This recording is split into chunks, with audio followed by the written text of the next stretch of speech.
Let us start our official part. We are happy to welcome you to the second day of our international online conference, Gender Dimension of the War of the Russia against Ukraine. I would like to remind our participants that we have simultaneous interpreting. In the bottom of the panel, you can see the globe icon. You can press on this globe icon and select the channel, English or Ukrainian, or you can listen to the original track. We have two panels. One of them is transfer, deportation, and abduction of Ukrainians, including children. And we will have the second panel dedicated to the issues of justice as the only way to prevent war crimes. And the question, will the justice be achieved? I would like to remind you that in our international online conference, yesterday we were presenting our research. We are going to share this research in the chat in Ukrainian and English languages.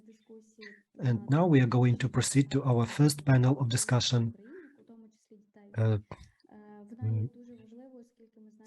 about transfer, deportation, and abduction of Ukrainians, including children. Unfortunately, the war is stealing everything from us, which is best. It is stealing our childhood and our lives. In this panel, we are going to listen to our experts who will share the results of their research. They will tell us about their activities within their competence. So today we have Ms. Yulia Usenko, head of the Department for Protection of Children's Interests and Combating Violence of the Prosecutor General's Office. Also we have Maria Zheltucha, consultant of the Eurofem Analytical Center, Master of Arts of the International Relations Department and Shevchenko University, and a consultant to support the Office of the Deputy Prime Minister for European and Euro-Atlantic integration. Also, we have Ms. Katarina Reshevska, an expert of the NGO Regional Center for Human Rights. And we are also expecting Mr. Volodymyr Goncharov, candidate of Legal Sciences, Associate Professor of the Department of Theory and Philosophy of Law of the Ivan Franko National University of Lviv, and member of the Scientific Advisory Council at the Supreme Court. First of all, I would like to give the floor to Ms. Yulia Usenko. She is going to tell us about the current situation, the state of affairs. She will tell us what her department is doing in the Office of the Prosecutor General on the topic which is indicated in our agenda. Greetings, dear participants. I'm happy to see everybody. I hope you can hear me well. I hope that the connection is good. Taking into account the limited time that we have, I will tell you about what we are doing in the Office of the Prosecutor General's Office. We are documenting the forceful deportation of Ukrainians, including children, and also I will tell about our cooperation with international organizations, ICC, so that you can understand how this cooperation and interaction is happening and how the work of the Prosecutor General's Office is built right now. The Office of the Prosecutor General has registered a criminal proceeding in March 2022 about forced deportation of Ukrainian children. The number was declared by the Ministry of Foreign Affairs of Ukraine, and after that we can see a very active policy of the Russian Federation to deport Ukrainian children into the territory controlled by the Russian government and into the territory of the Russian Federation. They are doing this deportation very quickly and very actively. At the same time, when we were registering the first pieces of information about forceful transfer of children, we saw a very high activity of the Russian high political leadership. They were trying to change their legislation so that they would be allowed to work with these children, to adopt these children in the Russian Federation. So they are calling this saving, a saving operation for children. As of today, the position of the prosecutors agencies for documenting the fact of forced transfer and deportation of children is looking in the following way. We have one main proceeding which is under the procedural guidance of juvenile prosecutors of the Office of the Prosecutor General. The pretrial agency, investigation agency, is the Security Service of Ukraine, and all cases that become known at any territory of Ukraine or beyond Ukraine regarding forced transfer or deportation of children, all those cases are registered on the relevant territories. And after the primary investigative activities, because it is very important to, first of all, to work with the claimants, to the reporting people who provide this information, and then this information is joined, this proceedings is joined into one main proceeding, because the deportation of children is not a single isolated case. These are not isolated cases. We are talking about large-scale, well-planned policy of the Russian Federation to do this. That's why we believe that documenting and collection of evidence has to be done in one proceeding, in one general proceeding. So we are conducting investigation in two ways. We are collecting evidence to provide qualification of forced transfer as a separate war crime. So transfer of one child is sufficient to do this. But we can see the large scale of these activities and the planned nature of these activities. And when we see how children who have been left without parents are treated on the territory of the Russian Federation, and also we are collecting evidence to prove the elements of genocide, which is a forceful transfer of children from one group of people to another. So this is how we build our work.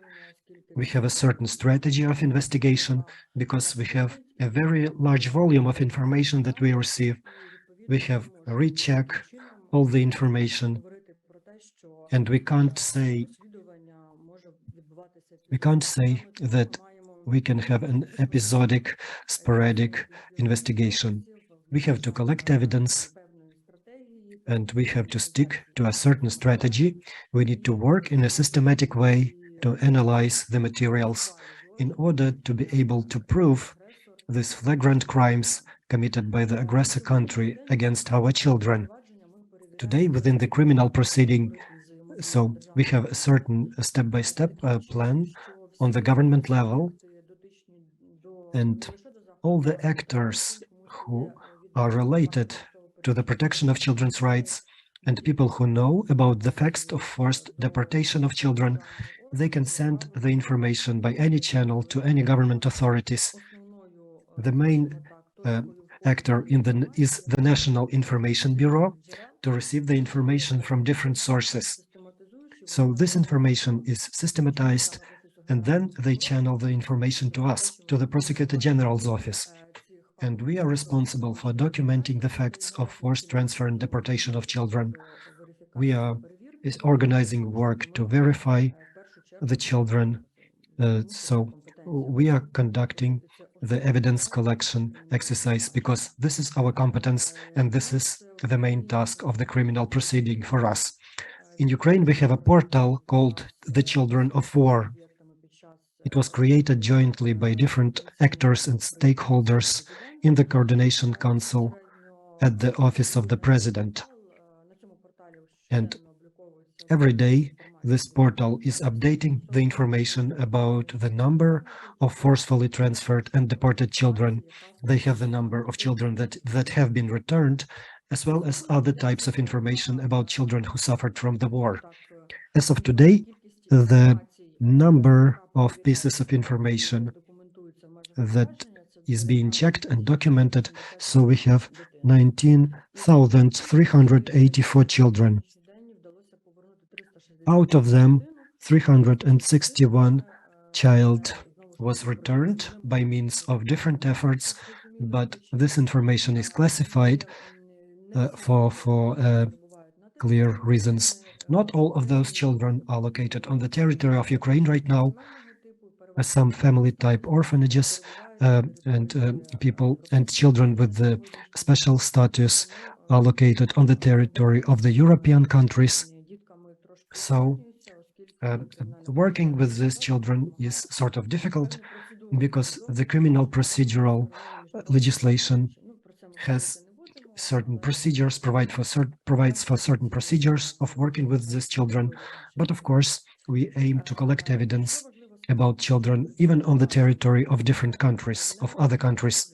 In this proceeding, we are not limited with the facts of forced transfer and deportation of children. We are carefully documenting all the facts that are happening to our children regarding forced provision of citizenships and transferring those children for upbringing in the Russian Federation. Of course, we can have questions about adoption, but these cases are very difficult to document. So, if there is a fact of adoption, we may not even know about such a fact, and we may even not know about children who are undergoing the procedures of adoption. So, the leadership of our country is trying to return the special status children, especially orphans, to Ukraine, so that they wouldn't be adopted.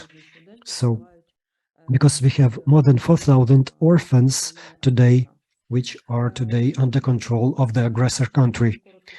Because of the limited time, I would like to briefly tell you about cooperation with other organizations. First of all, with the ICC, International Criminal Court. The Office of the Prosecutor General with the Office of the Prosecutor of the ICC has been going on after the start of the full-scale invasion. But directly, in particular, as for the deporting of children and the arrests that have been announced on the 17th of March of this year, well, we started this work back in the autumn of the previous year. We are closely cooperating with the International Criminal Court. They have access to all of our materials. We are fulfilling their international requests in order to make their work easier in Ukraine, and we are trying to support them so that they can fulfill their authorities on the territory of Ukraine, to fulfill their mandate in Ukraine within their competences, in order to investigate the cases related to children by the prosecutors of the ICC. Also, I would like to mention the cooperation within the International Investigative Group. This allows us to collect evidence on the territory of the EU regarding the facts of forced deportation and transfer. The most active country, as with other countries, in this regard, as in other question, the most active country is Poland, and we are very grateful to them for this help. Also, we actively work with mechanisms of documenting. And for us, it is important that international organizations, independent international organizations, record what is happening in Ukraine. We have the independent UN Commission on Investigation of Situation in Ukraine. They have provided their conclusions, and we have this delay in repatriation of children as a violation.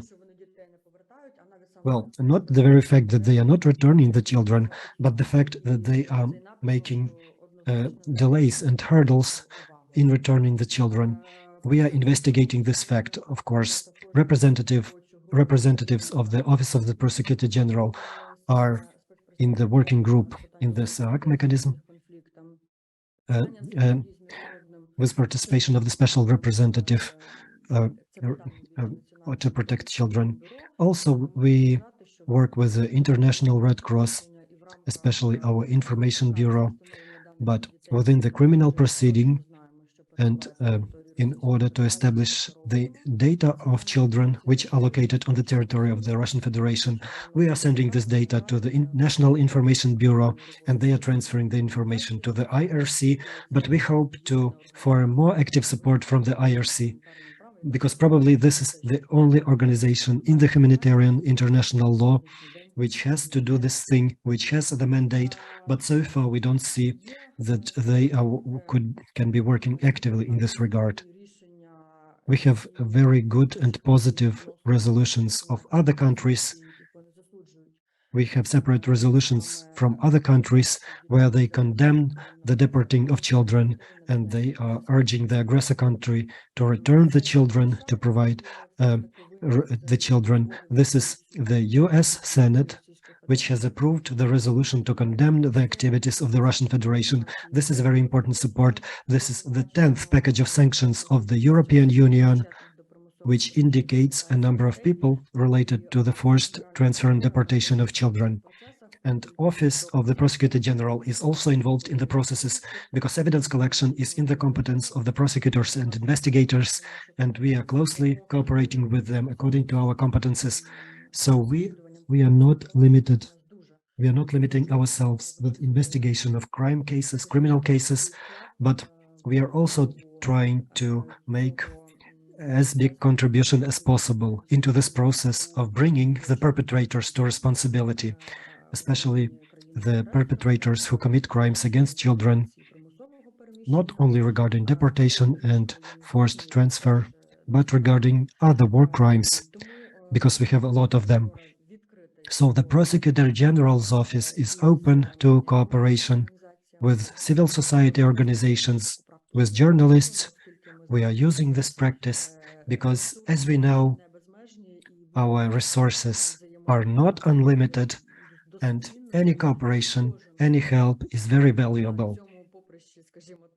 And everybody who is fulfilling the functions of documenting in this area, whether this is a law enforcement agency, NGO, a journalist, or a regular citizen, we are favoring every cooperation, every pieces of information, and we are looking into every suggestion of cooperation.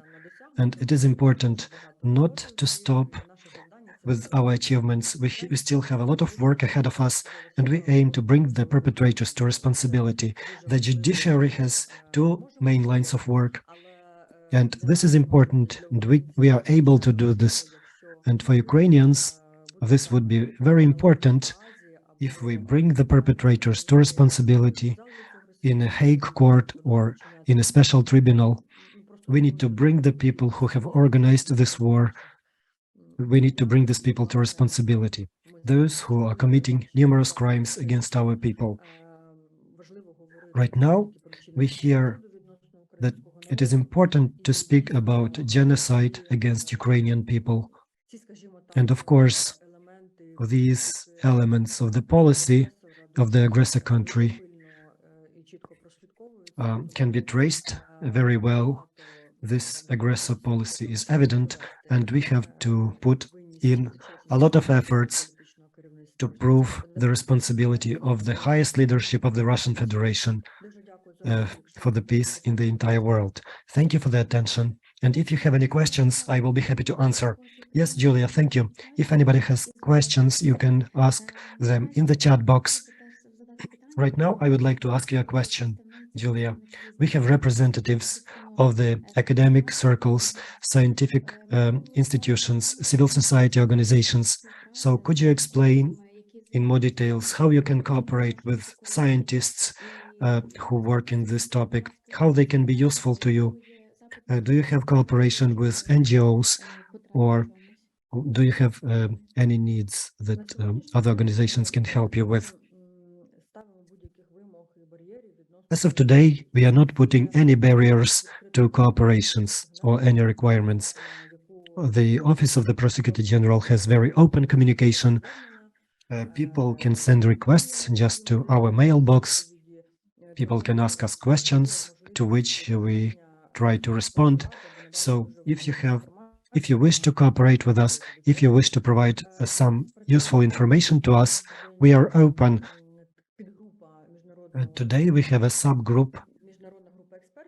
We have international group of experts, and we have a subgroup that is specialized in work with children. It is not limited with war crimes, but the war crimes are a separate strategic objective for this group. There is a number of international NGOs, we have global rights compliance, who are very actively working in the process. UPKI experts also help us. as from the international organization. And NGOs, if they wish to work with us, we can also cooperate. We use their research results. Sometimes we monitoring their research, and we add different researches from NGOs. We add those conclusions and researches to our materials. Those researches and studies are very important. Sometimes they help us to build our investigations, because not so many people are, in fact, are working in this topic, and there is a big amount of data. So sometimes NGOs and their research help us to systematize some information, because sometimes it's very difficult to trace what is happening in different areas, especially in the Russian Federation. And the ICC can also have access to these materials, to the research and other information from NGOs, because this is very important for us and for them in order to organize an objective investigation. And they try to take information from different sources, including NGOs.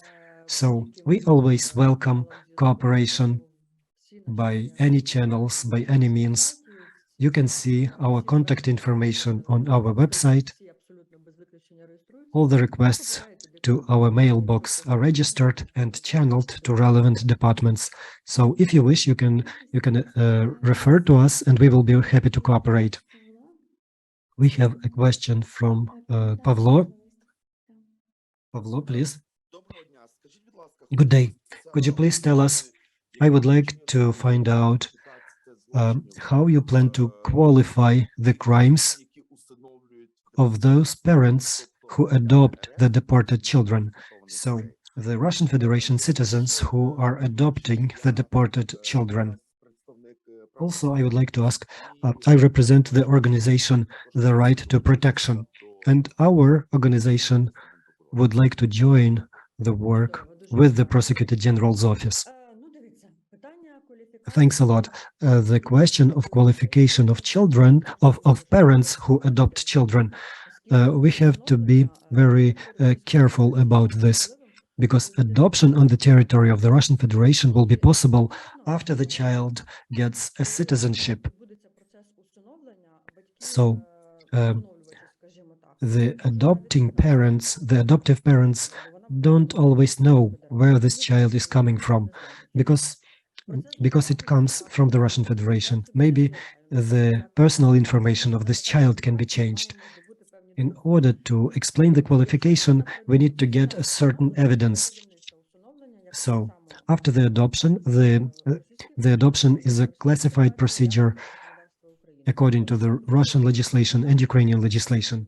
So the birth certificate data will be changed, the new data will be indicated.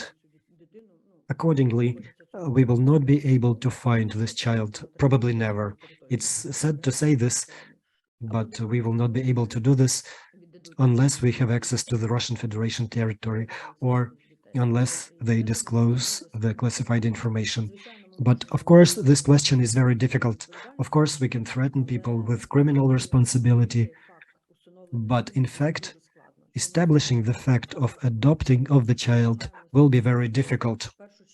That is why right now we are trying to return the orphan children, those children who are under the care of the state, of the government, because we have a lot of examples when children of the smallest age were deported, and we can't even imagine where those children are right now. Maybe they have already been adopted.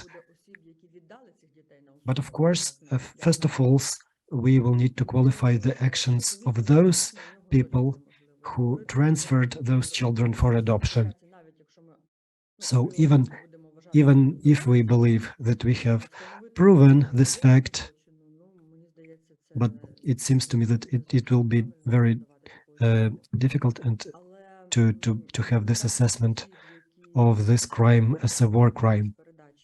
But as for the responsibility of those people who organize the transfer of children for care in the Russian Federation, this question is very important today, and it is under a careful scrutiny of our investigators and prosecutors. and the question of responsibility of those who organized and planned the process of transfer of our children into another people's community, this is a question of time. Ms. Julia, also, I have two other questions. Does the Prosecutor General Office cooperate with the International Commission of People Who Have Gone Missing? This is an international organization who has a mandate to search for the missing people, including children, around the world. And the second question, in Russia, they are applying the simplified procedure to our children.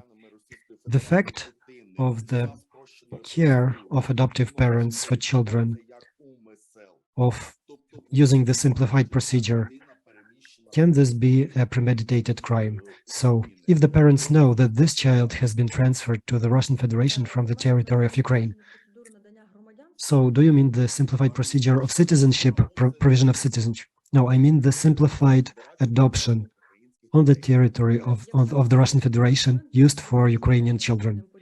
So if you have a document, I would be happy if you share it with us. I know that they have a simplified procedure of provision of citizenship according to the order of the Russian president, but unfortunately we don't know anything about a document covering the simplified procedure for adoption.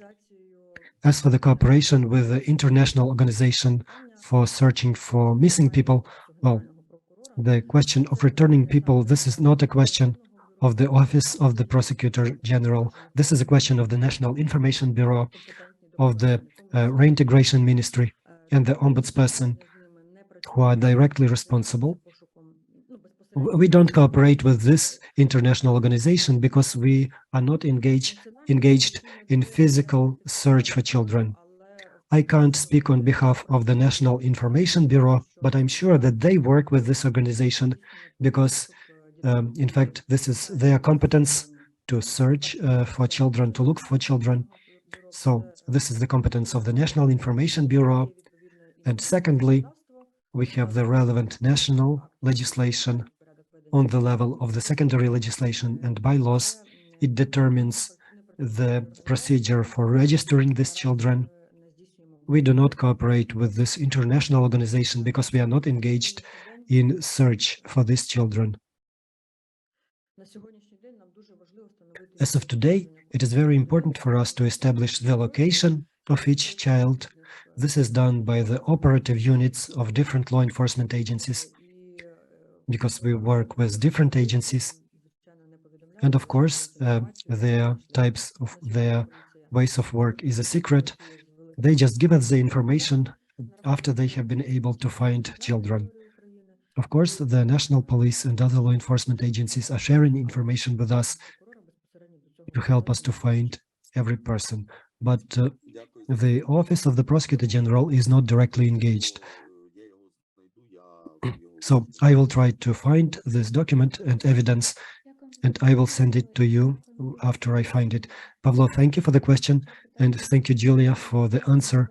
The questions demonstrate us that this is a very relevant and important topic. So we have a lot of questions that need answers so far. Thanks a lot, Julia. And in order to continue,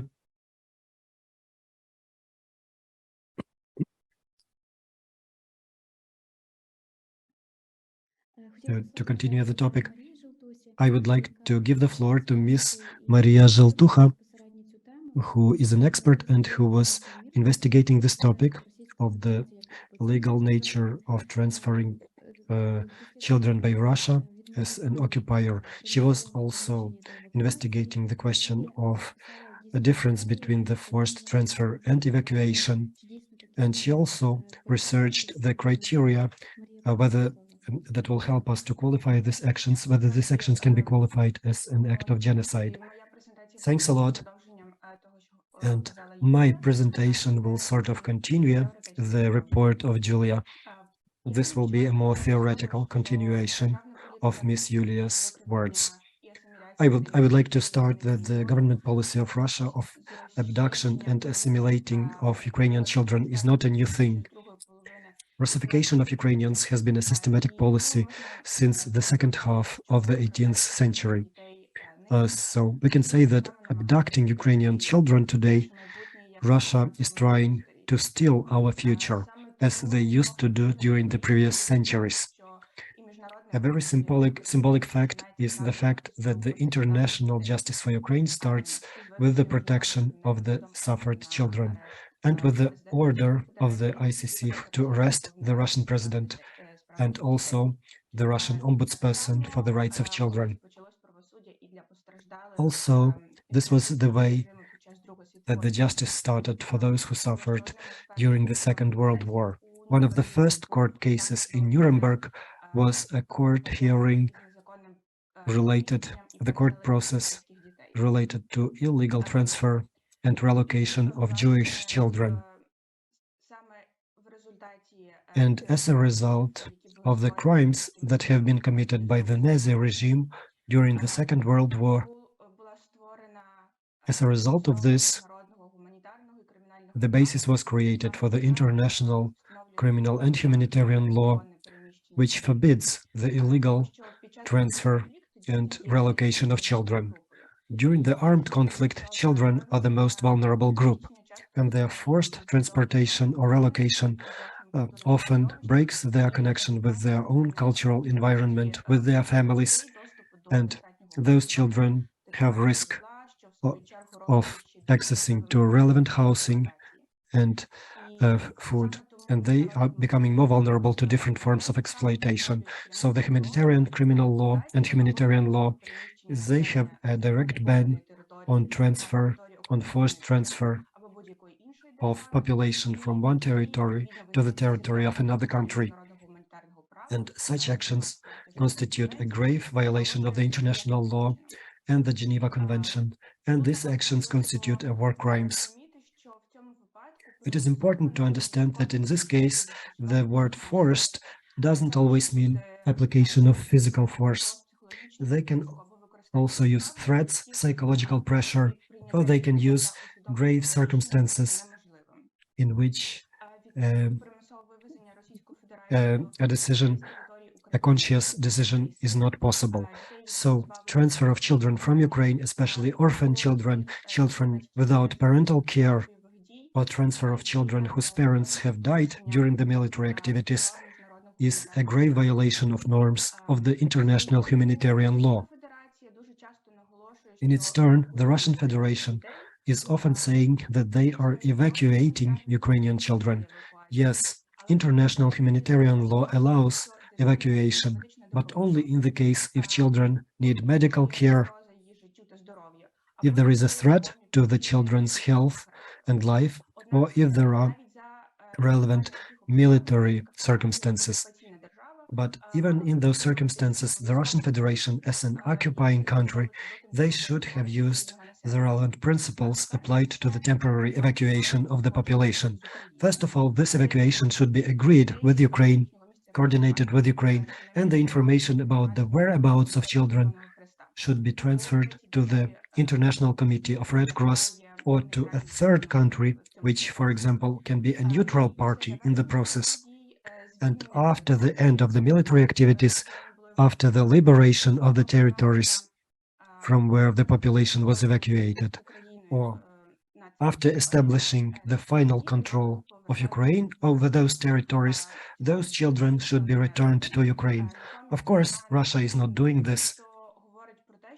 Instead, they are openly saying that they are transferring children according to their own decision, and they use the word evacuation to explain their criminal activities. Evacuation should not lead to the separation of families, and evacuation should work only for the period when the civil population is under a threat.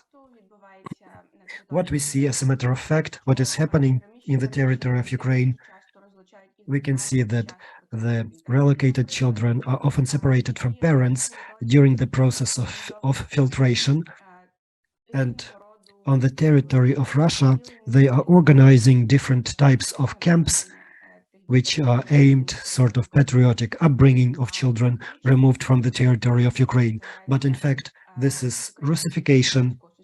They are trying to integrate Ukrainian children into the Russian society And in some camps, they are conducting even military upbringing.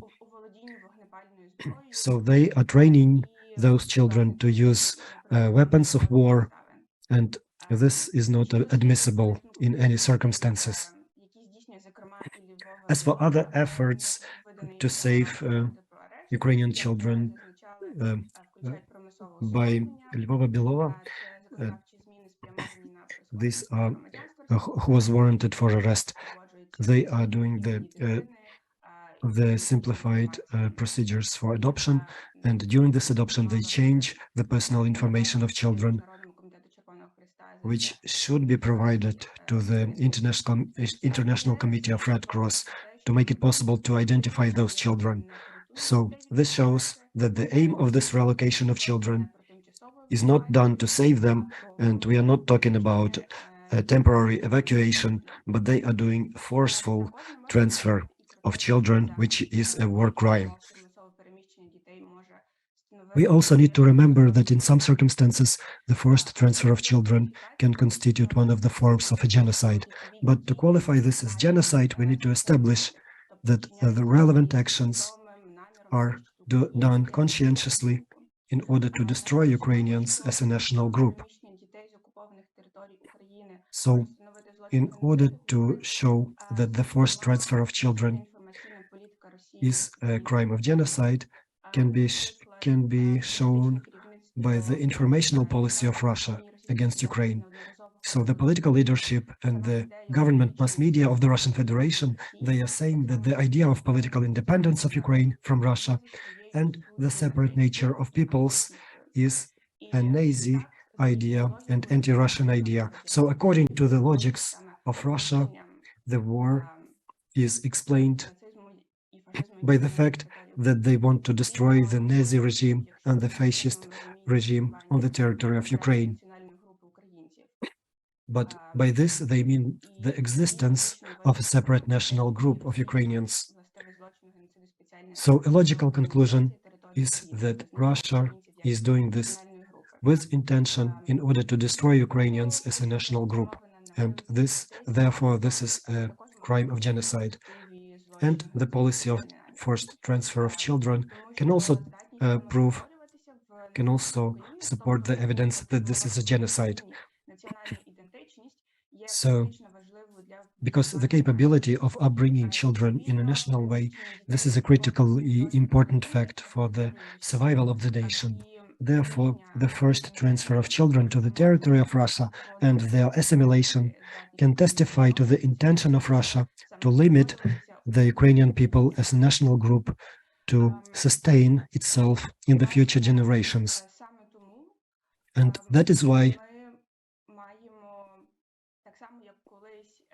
we have to, just as it was the task of the Nuremberg Tribunal to explain to the German people that their leaders were condemned not because they lost in the war, but because they started the war, and they were condemned for crimes against humanity and for crimes of genocide that they committed. In the same way, we need to ensure bringing to responsibility of the leadership of the Russian criminal regime for the crimes that they have been doing in the territory of Ukraine, in order to, first of all, to restore justice for Ukrainian people.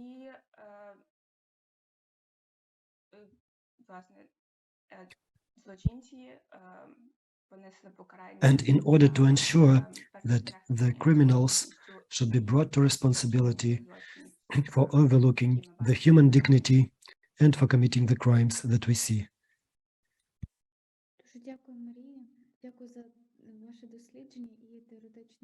Thanks a lot, Maria. Thank you for your research and the theoretical overview, supporting the previous report and the words from Ms. Julia. And during your report, a lot of questions emerged. Most of them probably are to Ms. Julia. Can you see those questions, or I can read them aloud? Question to Ms. Julia. There is a draft law about the deportation. So what do you think? Do we need it, and why? Also, there was a comment that this is a draft law number 8326. So they they are suggesting the article 438-1, forced transfer of people in the conditions of aggression, the activities against two or more people or activities committed against an underaged person. I would like to have a well-founded answer to this question. For us, the Article 438 of the Criminal Code, which provides for responsibility for the war crimes, it covers more violations that are indicated in the Convention. It can cover any violations of the international humanitarian law. If we look into it in details, separating the crime of deportation without looking at the other related categories of the war crime. Yes, we know that there is this draft law. It was approved by the parliament. But I don't, personally, me as a lawyer, I don't believe that this is necessary to single out isolated types of crimes. The criminal code needs to have separate types, list of types of war crimes, or we need to leave the Article 438 just it is. We can't make a covenant in 438. So this Article 438, it covers all those actions, criminal actions, but I don't believe it is necessary to have additional legislative changes because this is a popular topic. Another question, when you are qualifying actions of perpetrators according to the Article 146, we need to take into account not only those, we need to cover not only those who are transferring children, but also those who know the information but won't report it. If we talk about forced transfer and deportation of children, Article 146 is not relevant. The question is about the war crime. If we talk about forced transfer and deportation in the context of the armed conflict, this is a war crime. This is not an ordinary crime, to put it in simple words. I don't fully understand the question, but if we are talking about the topic of today's discussion, forced transfer and deportation, we are not able to qualify them according to the general articles of criminal codes that qualify the actions which are not related to an armed conflict. Probably the question was about a subject. So, is a perpet?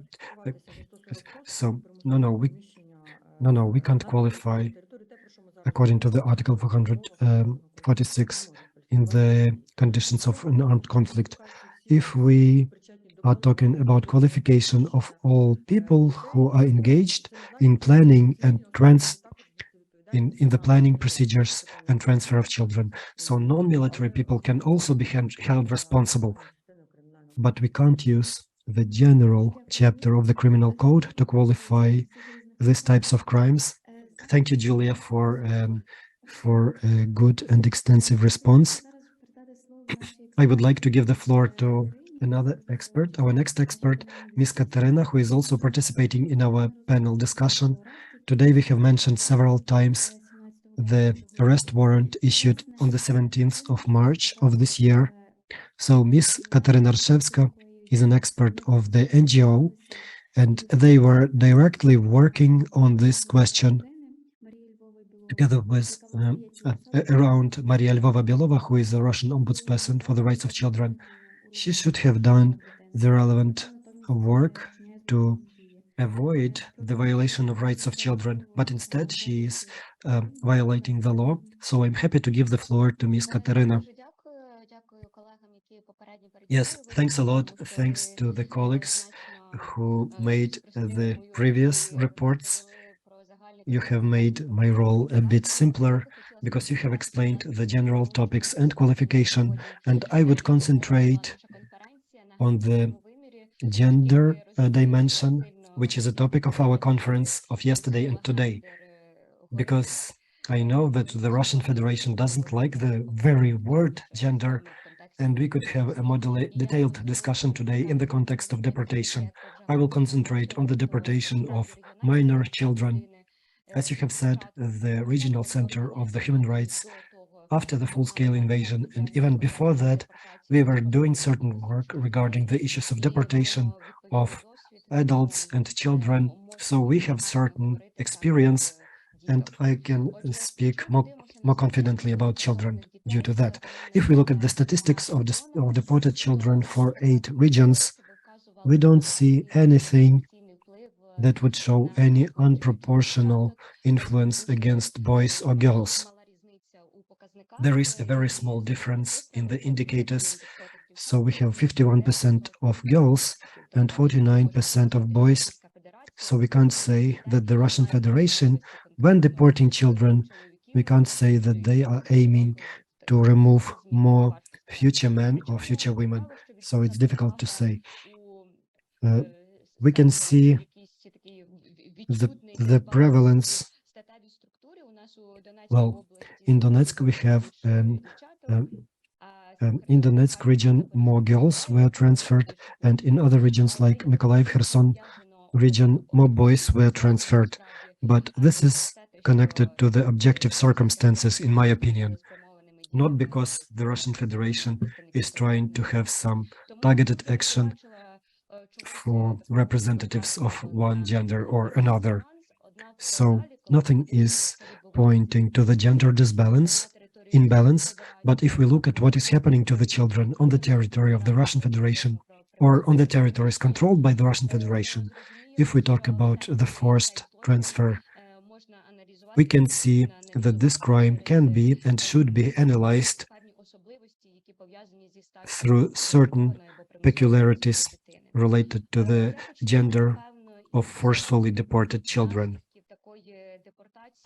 I would try to start with the consequences of deportation for boys, because we can trace the 3 areas that show us their vulnerable condition. If we talk about the forced passportization, forced provision of passports, of IDs to people in the Russian, because a lot of children were transferred to Russian families, even for care, those children received the Russian IDs, and also Russian authorities confirm this. We have more than 400 of children who have received Russian passports. This is not about their rights, but more about their responsibilities. If we talk about the responsibilities of men, according to the constitution of the Russian Federation, they have obligations to participate in the military. As we can see the dynamics of mobilization in the Russian Federation, and we can make assumption that when these children become adults, they are going to be forcefully mobilized and enlisted into the army, because this procedure is going to be forceful because they still have their Ukrainian identity. And this is yet another war crime that was conditioned by the previous deportation of children. And achieving the full age, achieving the adulthood of these children. So the Lvova-Belova says that after those children become adults, they are not going to be forcefully held in the Russian Federation, but after boys become adults, they will have military obligations in Russia. Right now, that they are limiting departure from the country, they have an electronic system of enlisting people into the army, which is yet another way of having more live resources. If we analyze the memorial plates installed by the Russian occupiers or collaborants in the occupied Crimea, if we analyze the nameplates on the cemeteries, of course, these are men, but as for their age groups, these are those people who used to be children at the moment when the Crimea was occupied. So the Russian Federation is mobilizing Ukrainians, they are pushing them to fight against Ukrainians, so one nation against people of one nation against the people of the same nation. So this is a premeditated crime, and can be qualified as genocide. If we talk about mobilization, this will not be a surprise to see that programs of the Caucasian forces, they are also aimed to work with the male population. If we look at the gender structure of those people who have been transferred from the so-called DPR and LPR, the People's Republics, who were transferred to the Chechnya for rehabilitation, we can see that these are only boys. So if Maria Lvova Belova is positioning the program as a program for difficult adolescents, and she says that this program is aimed at children from the so-called new territories, we have a logical question, because we have even an entire colony for teenage girls. Why they were not aimed for rehabilitation? Of course, this is sarcasm, and I'm happy that they were not deported as our boys who were forced to go to Chechnya and participate in the Caucasian Forces program. Also, this program is funded by the foundation of Vladimir Putin, the president of the Russian Federation, within the state program, The Adolescents of Russia. And this is yet another program aimed at militarization of children. And more than 1,000 of children after this program they plan to provide re-upbringing for more than 1,000 children within this program, the Forces of Caucasia. Also, they have other programs aimed at vulnerable children, in which the Russian Federation would like to change the national identity of those children, which is done by the help of the Don Cossacks. So, as for militarization, as for the patriotic upbringing, it has to do both with underage male and female population. But if we even look at the website of these programs, if we look at the statements of the people who are engaged in those programs, we can see that they are trying to prepare some sort of small army, and after they reach adulthood, those people can be transferred to the front lines. When we talk about adoption or transfer to other forms of care, like to foster families, I have to say that yet again we have a disbalance, an imbalance, but it is due to more objective circumstances, because for the Russian Federation, it is characteristic that more girls are ending up in foster families than boys. So after 7 years, a boy is not so much desired in a new family. But if we look at the practice, if we look at the cases of foster family in the Russian Federation that we can see that have adopted Ukrainian children during 2022, we can see that in some miraculous way, the objective circumstances of Ukrainian children have changed, and Russian family are adopting boys, adolescents, 16-year-old, 17-year-old, and they start to demonstrate an active pro-Russian position. We can see it as an element of the Russian propaganda, because as we can see from those boys whom we were able to return to Ukraine, they say that their documents were seized, their new parents are installing special software on their telephones, on their smartphone, to trace their movement so that they wouldn't be able to flee from the Russian Federation. And after those adolescents become adults, it will be impossible for them to flee from the Russian Federation, and this will be regulated on the legislative level. Also, I would like to mention trafficking in people, because according to the existing statistics, the trafficking in people has an unproportionate impact on women. As 65% of survivors of trafficking in people are women, and 90% of them are survivors of the sexual exploitation. Our today's panel is not dedicated to the GBV and sexual exploitation, but I'm sure you have already discussed this and the scales of the crimes that are already known and that unfortunately will be known in the future. The Russian Federation is trying to manipulate the topic of trafficking in people. We can see the example of Zakharova and Lvova Belova, who say that trafficking in persons is the thing encountered by every refugee from Ukraine into Europe, that trafficking in people is encouraged in Ukraine as well as sexual exploitation. But I would like to say that on the level of the EU, the situation is difficult but controlled. They have special mechanisms for prevention and quick response to trafficking in people.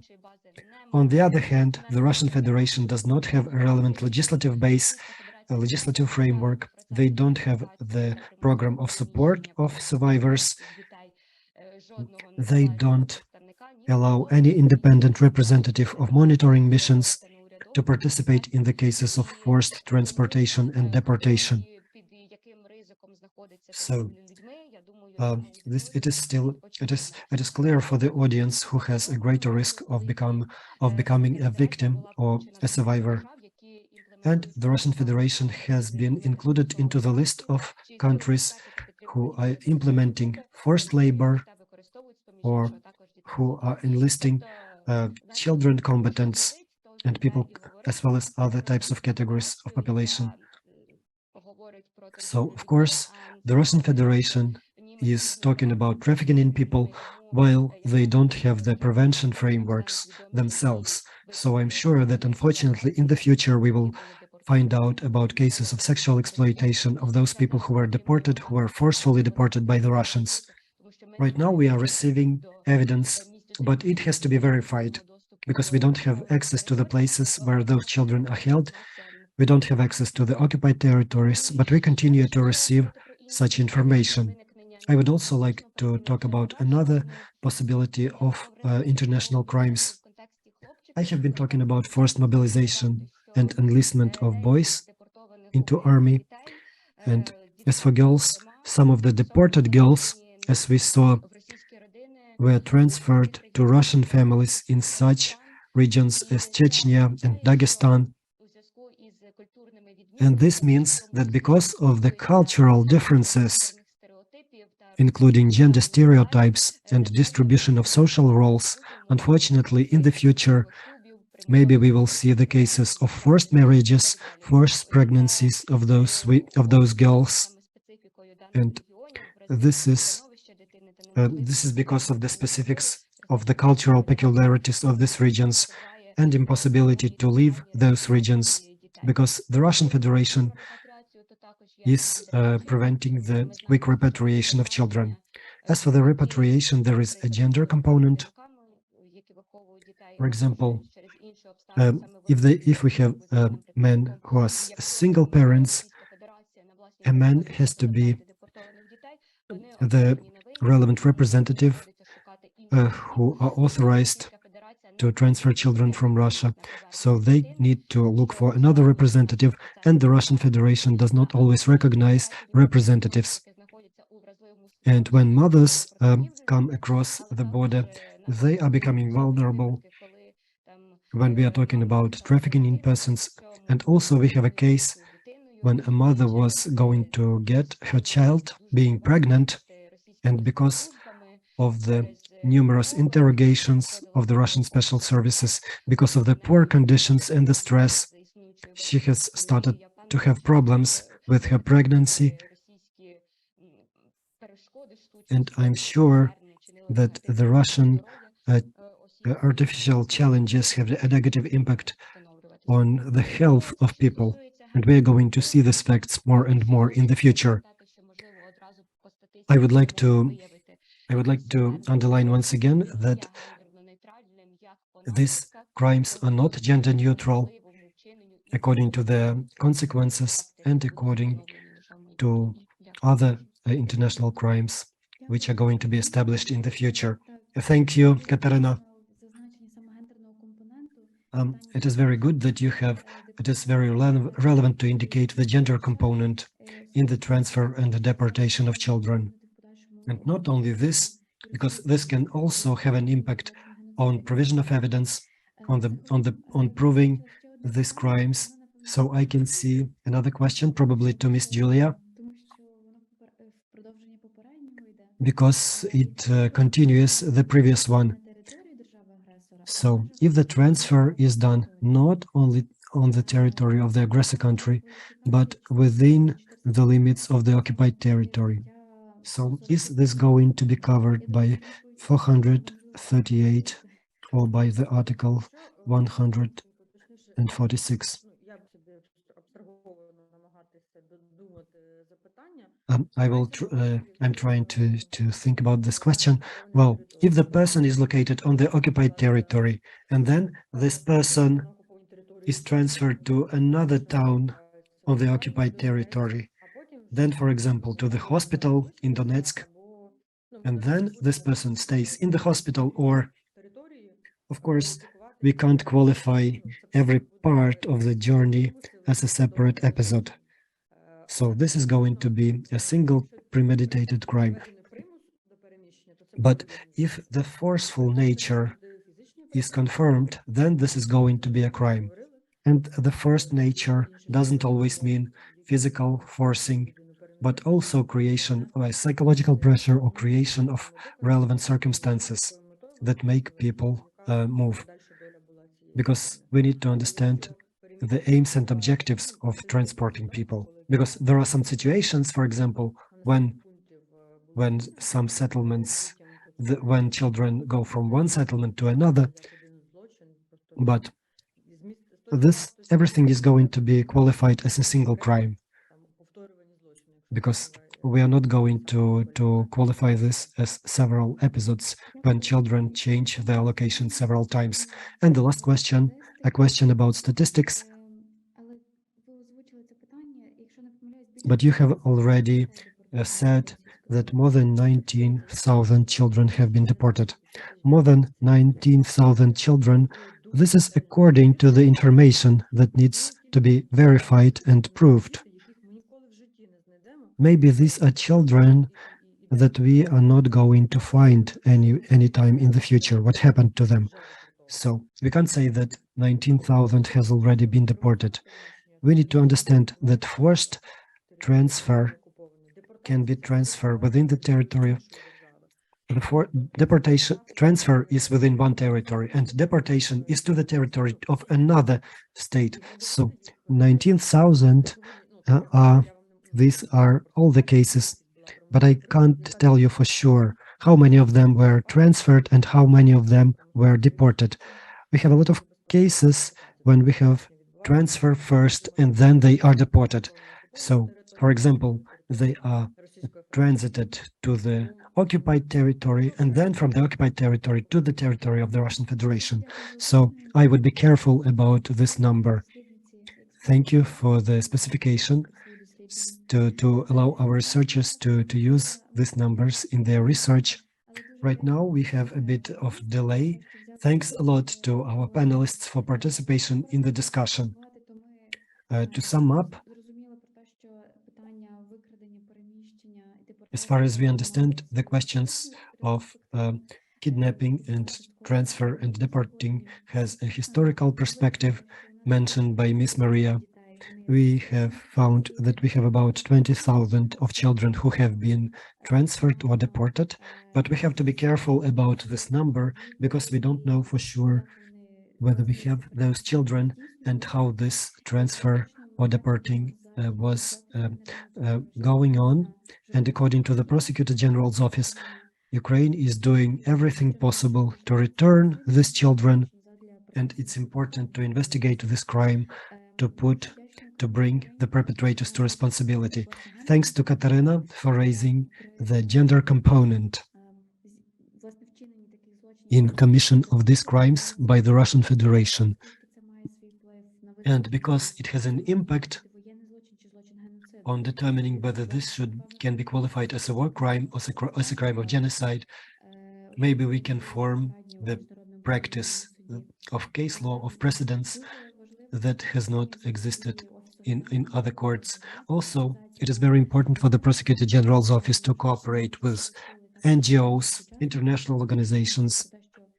As we have heard from our participants, their organizations have willingness and resources to participate in these activities.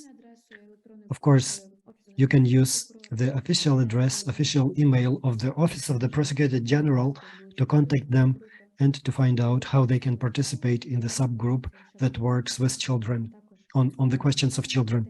It is not limited with war crimes, but it works on the general framework around the children. I'm grateful to all the panelists today for discussing the possible risks of criminal proceedings, and risks of transferring and deporting of children. And thank you for having a strategic approach to the investigations and not doing it in isolated way, case by case.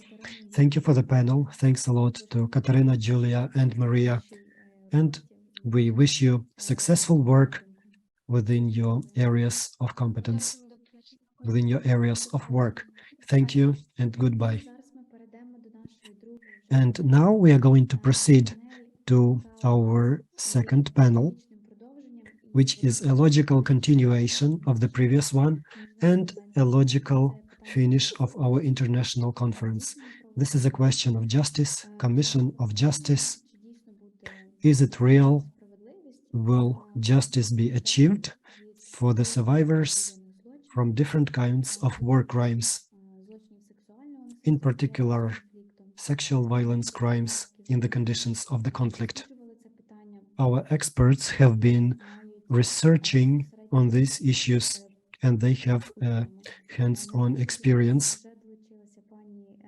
Right now, we can see Ms. Hayane, we can see Christina, Ivana, Joseph, and Sean.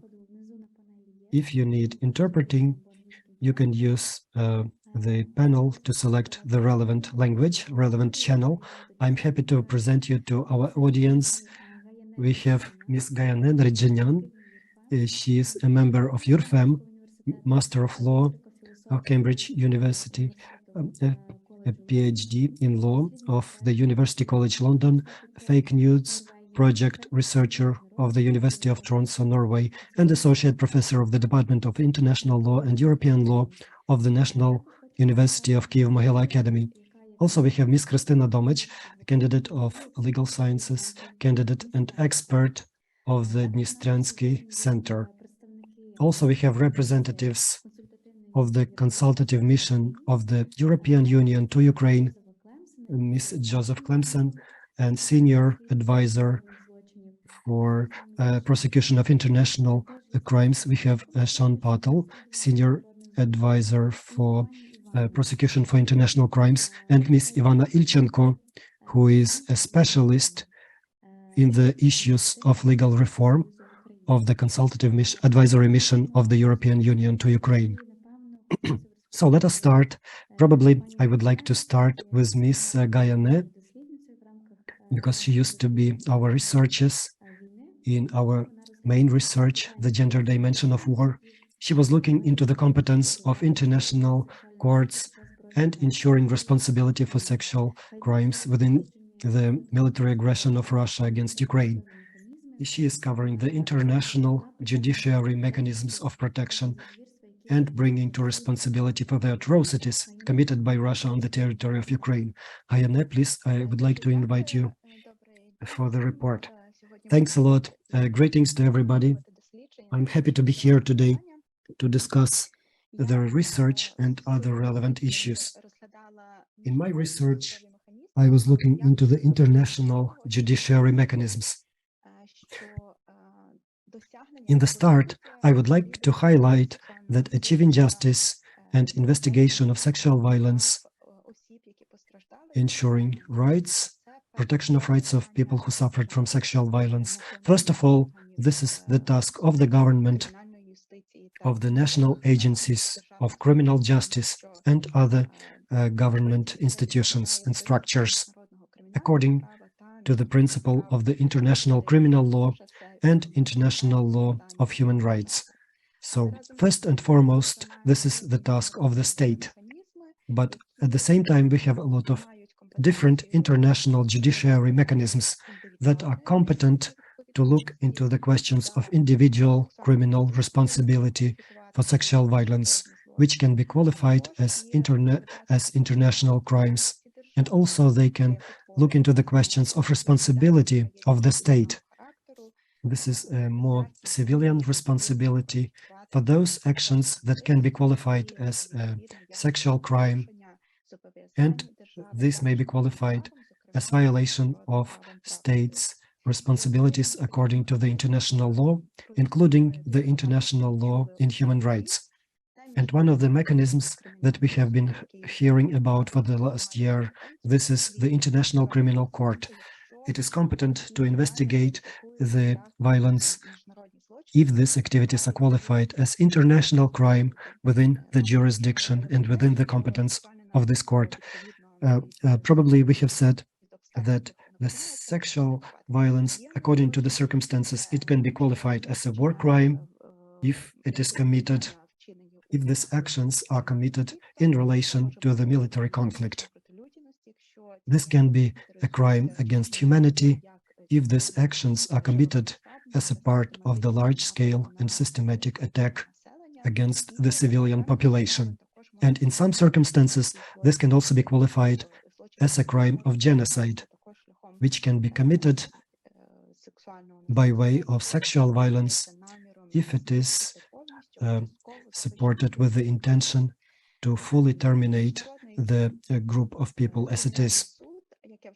The International Criminal Court is competent to investigate these actions, and it is using the principle of complementarity.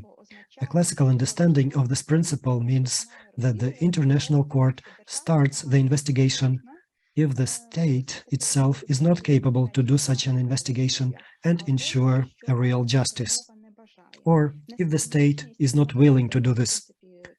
Well, incapability, lack of incapability may be physical when the national judiciary system is not working because of the conflict, or it can have a more formal and legal nature. For example, if some activities which are believed to be international crimes, but they are not criminalized in the national legislation of a country. So the lack of will, this is more like the absence of political will to ensure justice.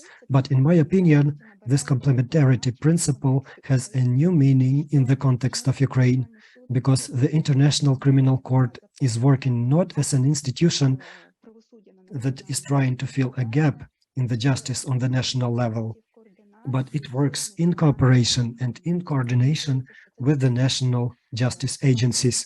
So this is an impetus in the context of Ukraine, an impetus to give a new meaning to the principle of complementarity in the work of the ICC. So this close cooperation with between ICC and Ukrainian authorities, it is one of the important factors that can influence on the ensuring justice. It can have an impact on achievement of the real justice, because cooperation has a good impact on the quality of investigation, of collecting the evidence, and so on.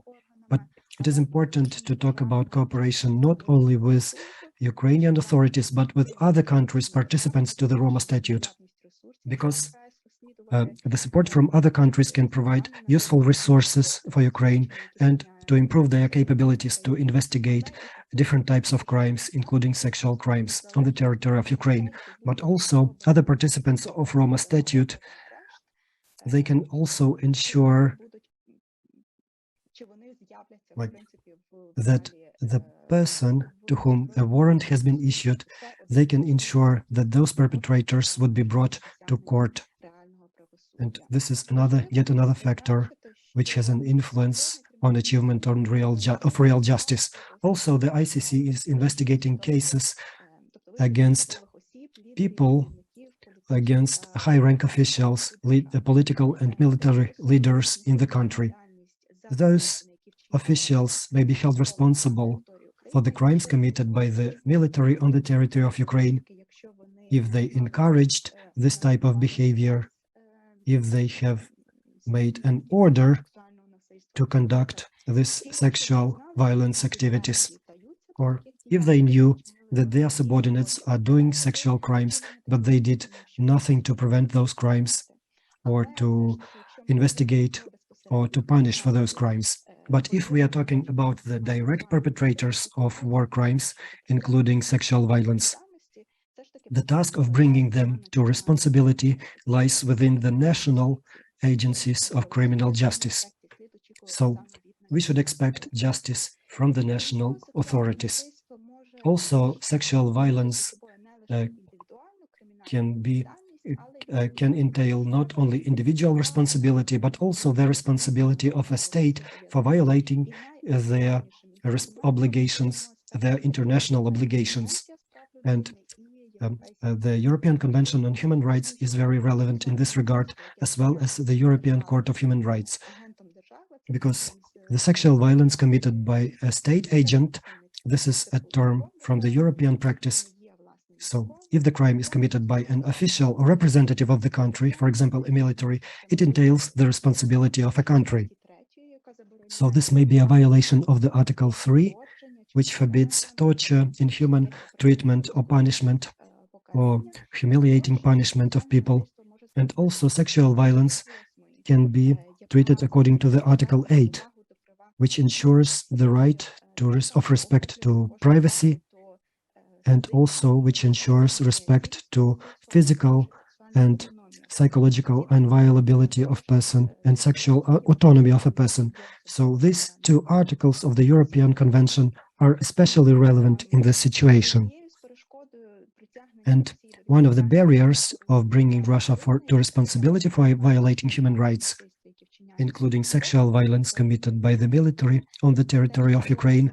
So one of these barriers is that Russia, after the 16th of September 2022, no longer is a party to the European Convention of Human Rights, but Russia is responsible for the actions committed by the military on the territory of Ukraine, including sexual violence, before this date.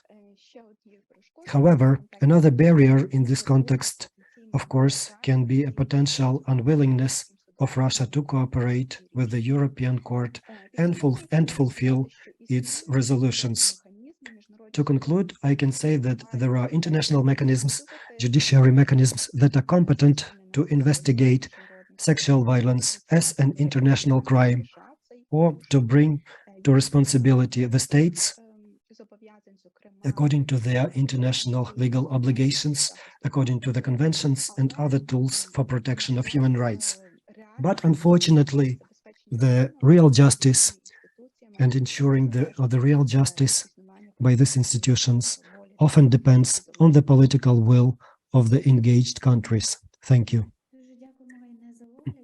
Thanks a lot, Gayane, for your overview. Yes, indeed, putting this important accents, it is very good that first of all these cases have to be investigated on the national level, and later by means of cooperation with the international institutions we will be trying to bring them to responsibility according to the principle of complementarity in the ICC, and we are going to use the European Convention of Human Rights and apply to the European Court of Human Rights. Thank you for pointing attention to this, that according to pointing this to what was happening before the so after the 16th of September of Russia stopped being a part of the process. Right now, I would like to give the floor to Ms. Hristina, who has also joined in the research. She contributed to the research within of our conference, the gender dimension of war.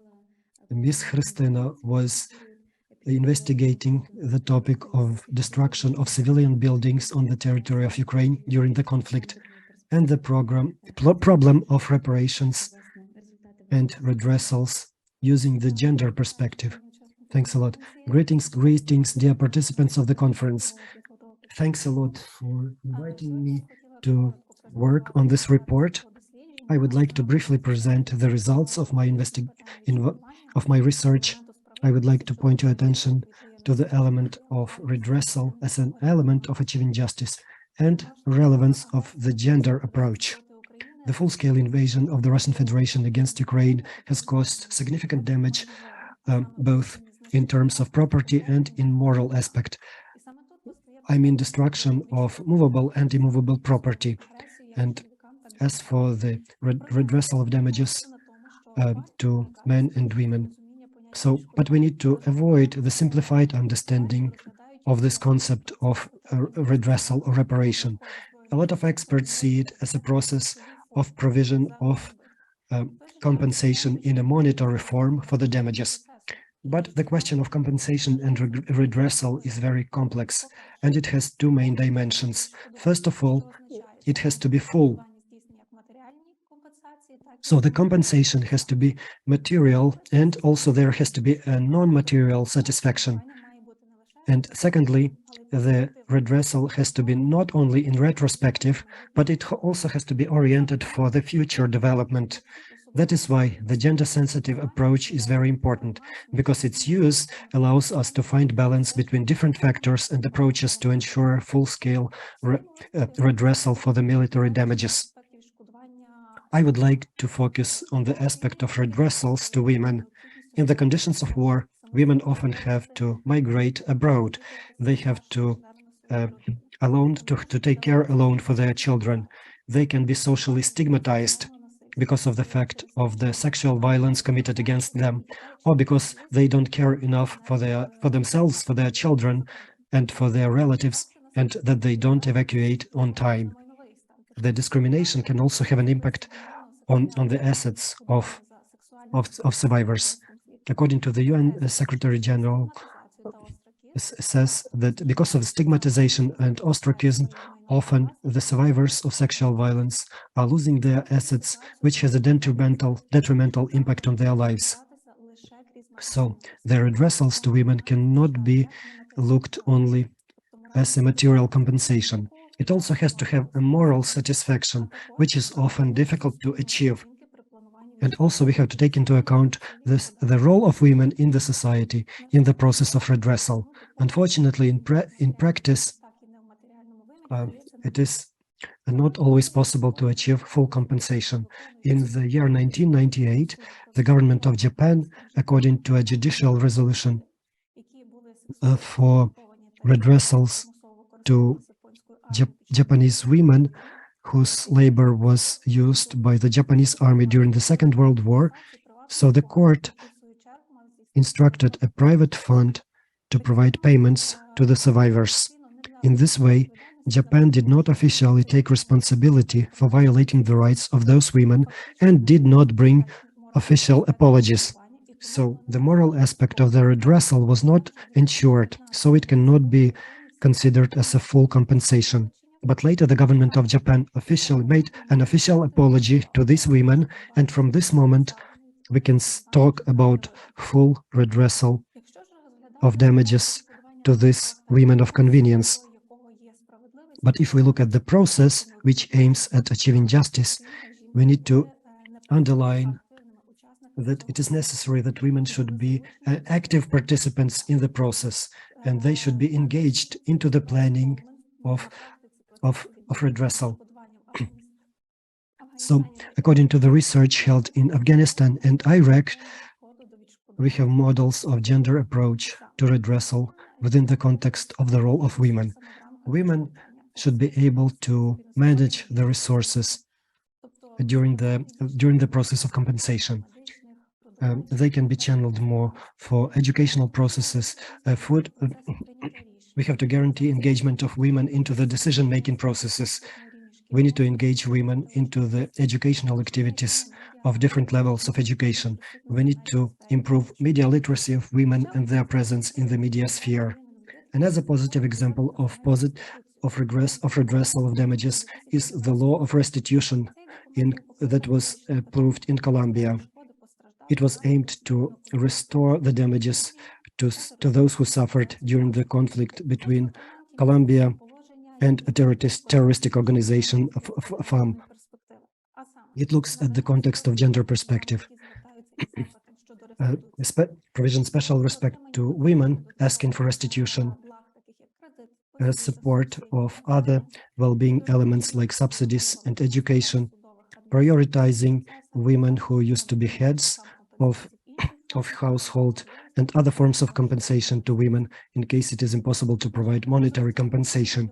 Unfortunately, during the development of legislation for redressal, we still don't have gender-sensitive approaches. For example, we have a law on compensation for damaging and destruction of separate movable and immovable objects as a result of terroristic acts and diversions of the Russian Federation. This law has only one general point on non-discrimination, but it has no practical or more detailed form of disaggregation. So we can recommend our parliament. We can recommend our parliament and government in the development of new documents. First of all, we recommend to use the gender-sensitive approach when selecting the forms of redressal, when restoration of the rights of the survivors, especially women, because on this stage of restitution and compensation, they are considered as equal forms without prioritization. But at the same time, we need to provide the survivors the right to choose between restitution or compensation. We need to avoid discrimination of women compared to other categories of people who suffered. For example, whether they participated or didn't participate in the military activities, whether they were located on the territory of Ukraine or outside of Ukraine. These circumstances are the consequences of the Russian aggression, but these circumstances should not dominate when we determine the people who are prioritized to receive compensation. In the context of prioritizing, we also need to indicate material and non-material compensations, especially for women, and especially taking into account their suffering because of the damages and destruction. Women, they are suffering from migration, loss of jobs, loss of relatives, and other factors such as sexual violence, stigmatization, discrimination. Without taking into account these factors, the redressal cannot be seen as a restoration of justice. Also, we need to ensure the equal right for men and women to participate in the decision-making on rebuilding the civilian infrastructure, both on regional and local levels. This will allow the balanced decision about which objects, which sites should be rebuilt and in what order, in order to restore the communities and so on. Thank you for the attention. Thank you, Christina. Thanks a lot for pointing this out. Thank you for the indicating the recommendations as a result of your research.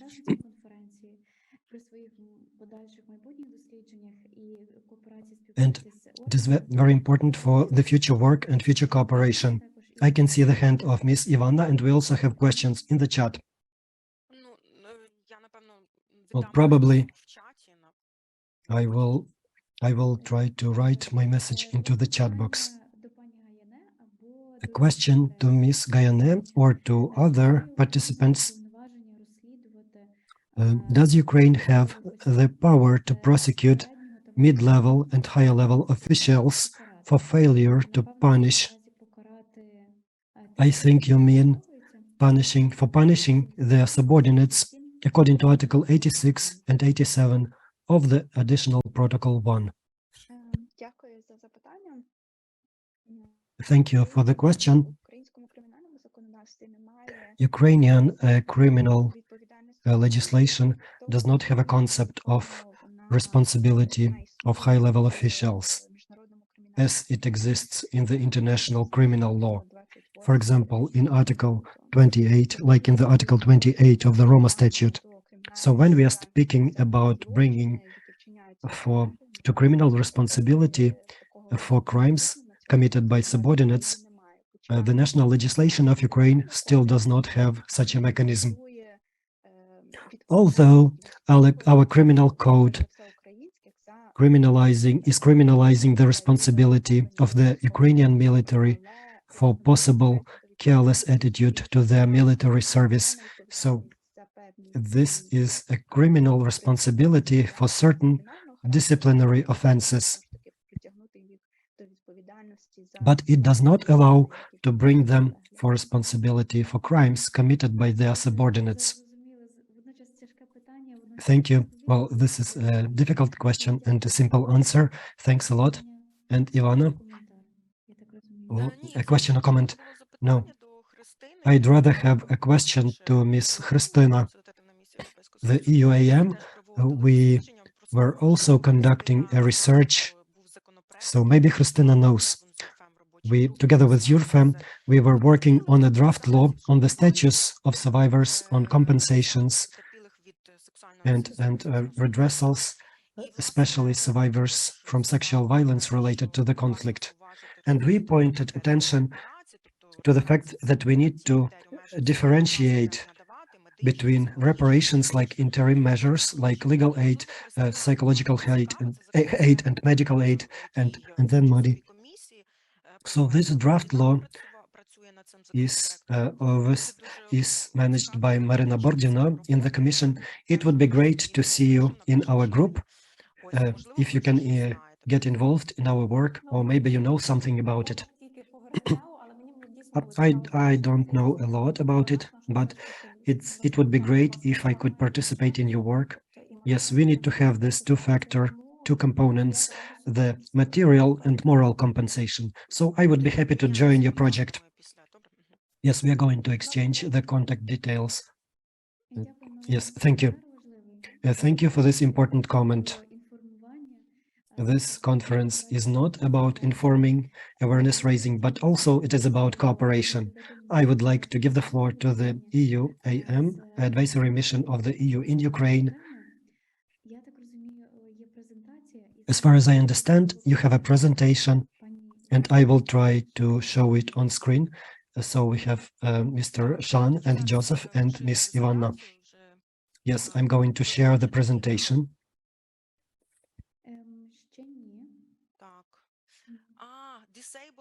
You disable my screen sharing, Darina.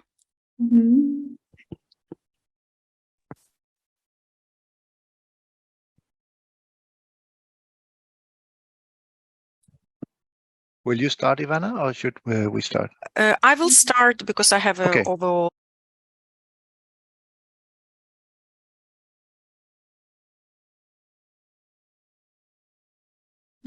Дарина. Тоді ви поширите. You are the host now. Yeah, my dream. Так, єсть. Okay, now you see me, yeah? Я хоча маю презентацію англійською мовою, тому... The presentation is in English to make it more convenient for the both sides. So the text is in English, but I will be speaking in Ukrainian language because we have mostly Ukrainians in our audience. So the full screen, right? Also, we share the same educational institution with GAINE, the Kyiv-Mohyla Academy. I'm very happy to see our colleagues in this scientific area. I represent the EUAM together with my international colleagues. They are working on some practical pieces of advice. I will give the general framework and the legal reforms questions, so I will start. So, how we can participate in the discussion, as Daria has said in the end. We have seen the research that was presented yesterday, and together with Ms. Irina Didenko, and we work together with URFEM. But before moving on to some practical sides, what limits we have? The EUAM was not created yesterday. This is not an executive institution of the EU. We don't have any executive mandates. So we are limited by our authorities, and we have a mandate since 2014. Of course, we are going to discuss some points. We have been working before the war, before the full-scale invasion, but in 2022, the EU has changed our mandate. They quickly responded to the needs of Ukraine. They responded to the needs of our Ukrainian partners, and they have given us two additional tasks. First of all, this is support and facilitation of the investigation of international crimes. committed by the Russian Federation. And after Ukraine was provided with the status of a candidate for access to the EU, another task for us was implementation of the EU standards.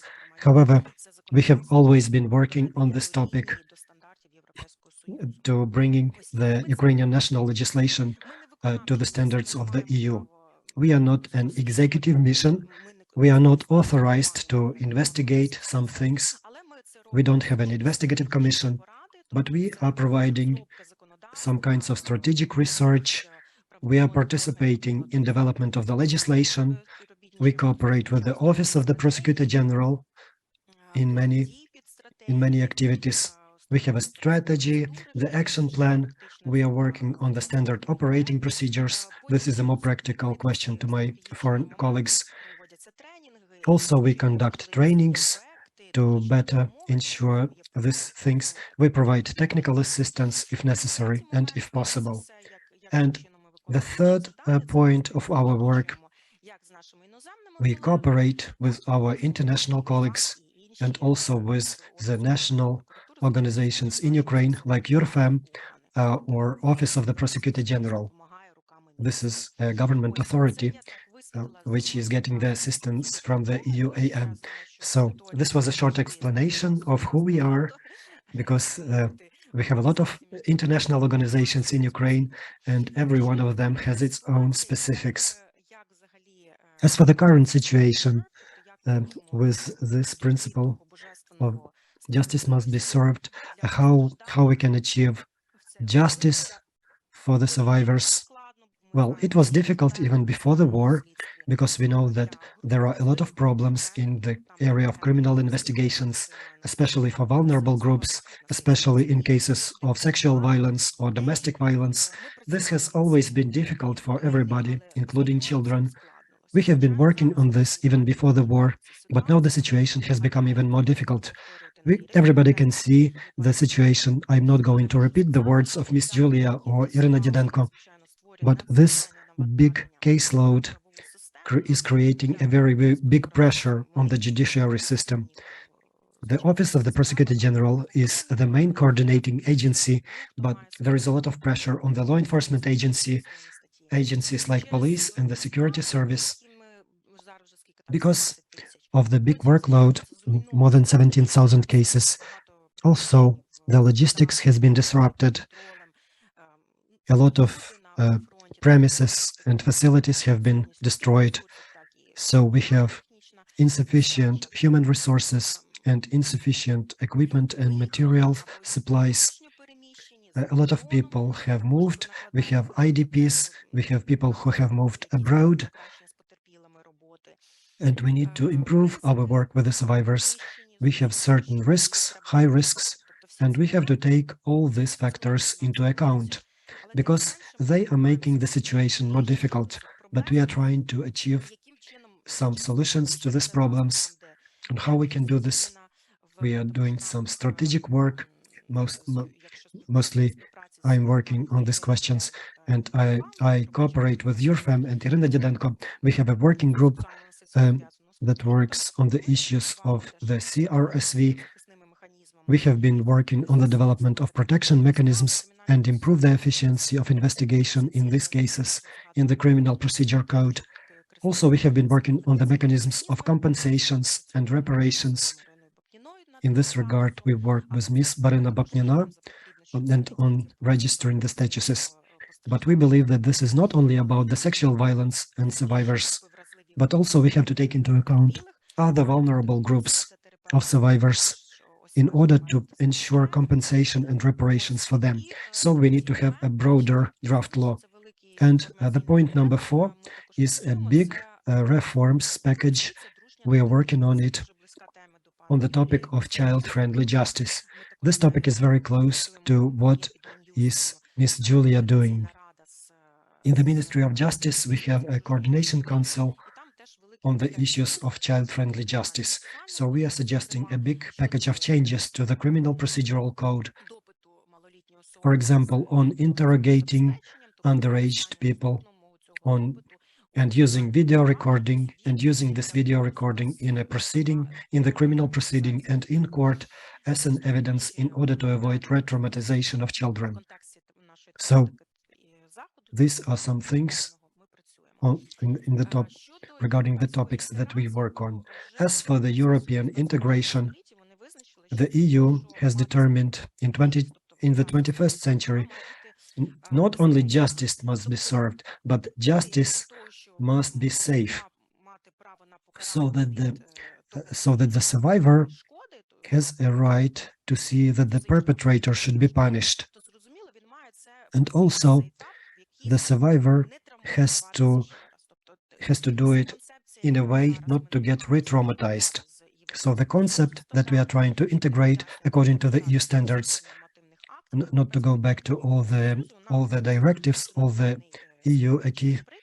We have a very good chart example here. I love this chart very much. So it shows how the survivor was how the survivor suffered and their needs, and how law enforcement agencies or the referral system, how they can help them. For example, government, non-government agencies, legal aid, and this is an understanding how this process should be implemented in order to have a seamless process, to have an efficient investigation without re-traumatizing the survivor.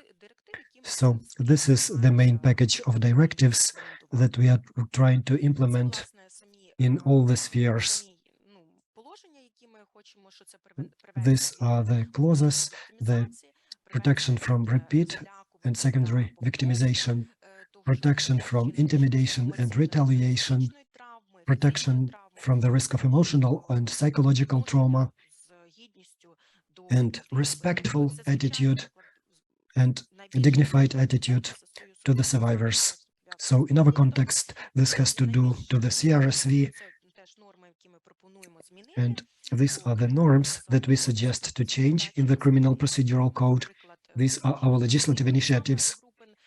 So determining the vulnerable group of victims, because, as you know, in Ukraine, we don't have this word vulnerable. It is in the Roma statute, it is in the directive, but Ukrainian legislation does not have a definition of a vulnerable person. So the legislation has the wording like a people in the difficult circumstances, a person in the difficult circumstances. So it is very general and wide, and it needs to be proven. But if we have a definition of vulnerable people, like people who have suffered from the CRSV, they will automatically be granted the protection mechanisms supported by the mission.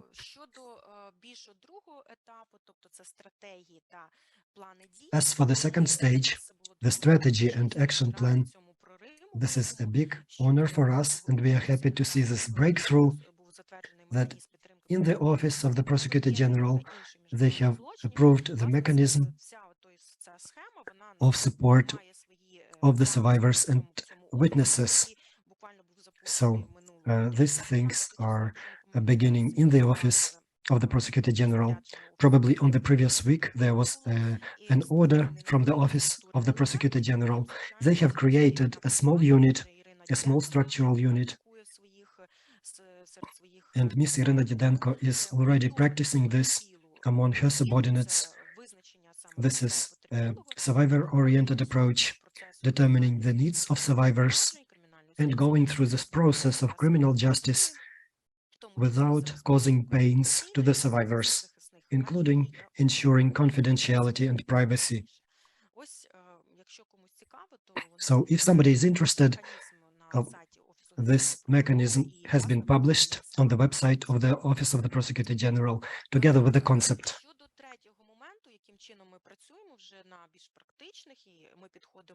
As for the third point, and this is more practical thing that Shan is working on, and our other colleagues, we are working on identifying the crimes.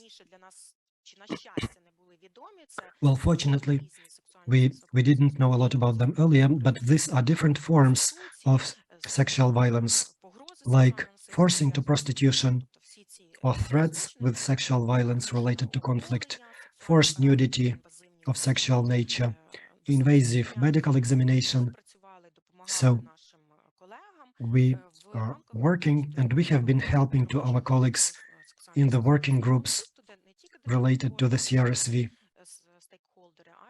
So this group includes not only government stakeholders, but also NGOs like Your Farm, Strada, if I'm not mistaken, and we have some other active participants, some other active NGOs.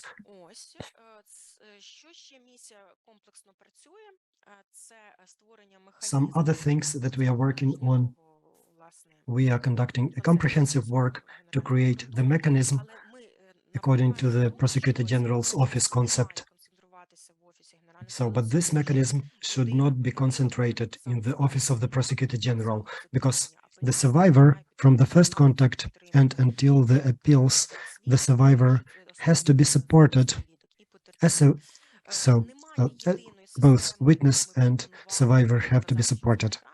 We don't have a universal system because every system has to be integrated into the country's legal framework and realities. So we can only recommend certain elements from the EU countries, which would be the most relevant for Ukraine, which would be used in Ukraine in the best way in order to ensure the needs of the survivors. Here we have defined the other aspects that we are working on. We have been providing pieces of advice as for the strategy to the Office of the Prosecutor General. And also we have an initiative for a digital platform. We have a separate unit working on it, on the digital transformation, and they are working on the information platform that could be accessible and available on this portal. Thanks a lot. If you have any questions, please feel free to ask me. I was trying to be brief because we still have our colleagues who are going to tell us about some practical points. So it would be the best way to have questions in the end after all the reports. So probably I would like to give the floor to your colleagues who will tell more details. Well, we have questions, but probably we will address the question after the reports. Do you have a presentation?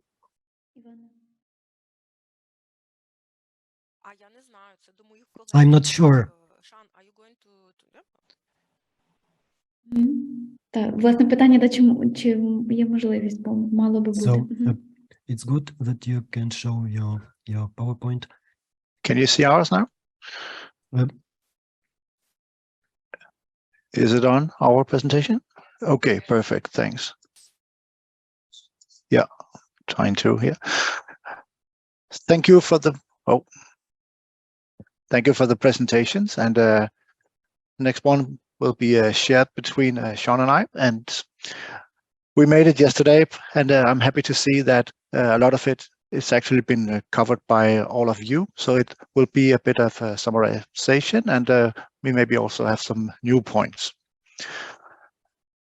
This first one is a quote from a trial. It's a victim that went through a trial, and I'll just read it aloud so that it can be translated for those who do not read in English. For you, this is a day job. For me, it's the most traumatic moment of my life. It will have an impact on how I move forward. Please think about that before you call survivors and check them off your list. For you, it's your job or routine. It won't feel routine or just another day for us. This quote is to make everybody think about why we have these cases and what is real justice. Is it a good verdict, or is it a case where a victim felt that justice was served?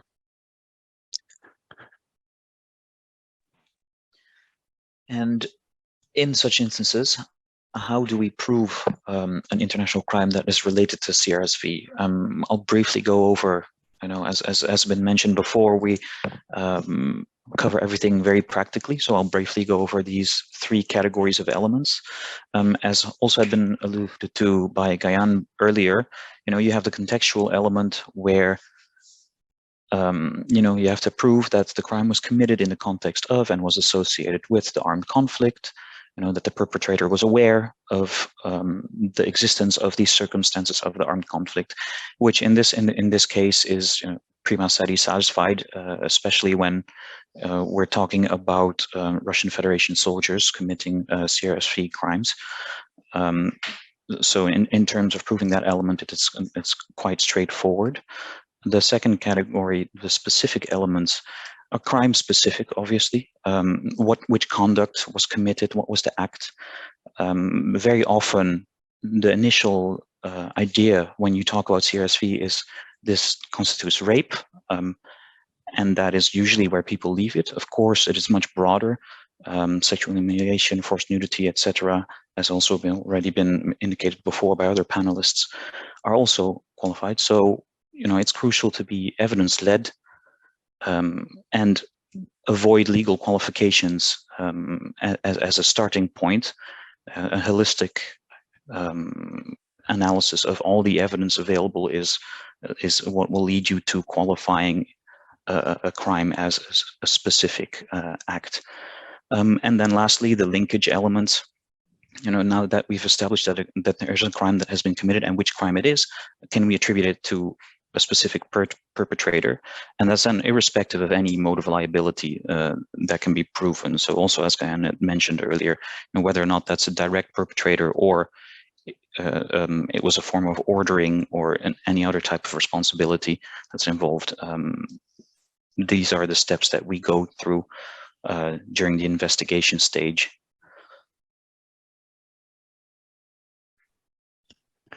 Thank you. And the next one has already been covered a little bit, but it's to emphasize that it's important to think broader and think beyond rape. And what we have seen is actually the last point. That's now the sexual humiliation, and also, as we talked about, the forced nudity, and also the target groups. We have to keep in mind that everybody can be a victim of CRSV. So it's men and boys, it's LGBTQ, it's minorities, religious groups, and of course women and girls. Again, another slide about that we need to keep in mind that sexual violence against boys is extremely underreported, and that a lot of this, it's also been covered, but a lot of this actually happens in the detention settings or in group settings.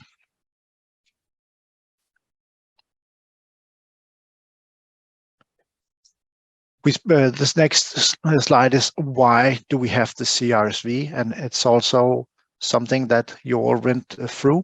I would like to emphasize the long-term consequences of CRSV, and it's not to say that it's not horrible to get a physical injury like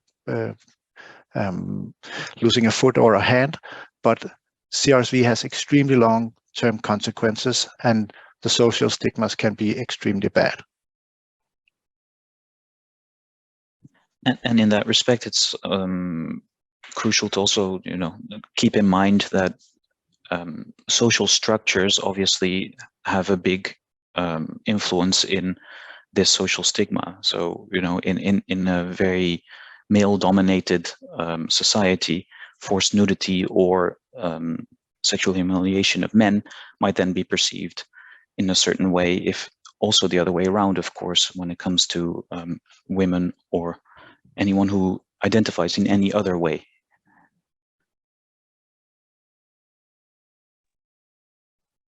And we spoke about what causes harm to the victims. And one thing I think that's important to keep in mind is that it's also about authorities who can be biased, unprofessional, unresponsive, or even hostile. And as said before, families who abandon or blame them. But what's important to remember is that the stigmatization is done by the society. So we need to work on not stigmatizing our victims. The next little diagram, it's to show the impact of sexual violence and what happens. And the upper left corner is the physicals. Here we can have the disabilities or injuries.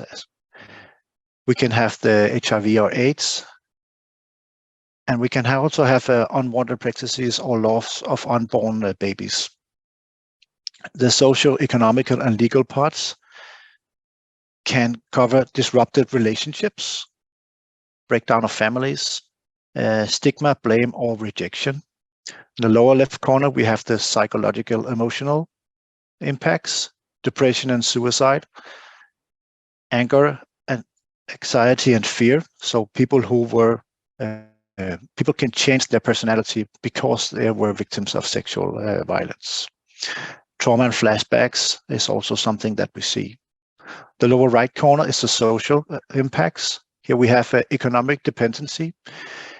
If you are a victim, you might not be able to work anymore. You become dependent on maybe on your family or on society. That can lead to a total breakdown of your personal or you as a person. It can lead to arrest, detention, and punishment. And that can ultimately lead to that you lose your livelihood and your role in society. So if you see this as a circle, a bad circle, this is what can be the impact of sexual violence.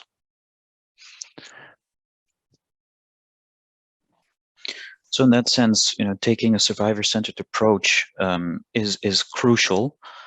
And here, it's noteworthy that we distinguish between survivor and victim. Survivor being a non-legal term and very much applicable also in the investigatory stage of these types of cases, whereas victim being a term that is legal, that is found in the Criminal Code of Procedure, Articles 55 to 58, but also carries a bunch of rights, but also duties as outlined in the CPC. So hence here, the focus specifically on a survivor-centered approach, not to exclude anyone who does not continue into the legal part of the proceedings. In that sense, do no harm is obviously a central aspect.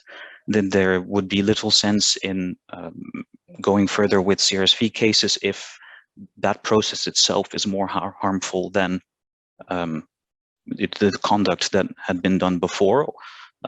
So that is something that during the investigation stage, but also during the prosecution, OPG has to take into consideration and does. The same with confidentiality, as Joseph have mentioned before. There may be social stigmas that are related to certain crimes that one has suffered.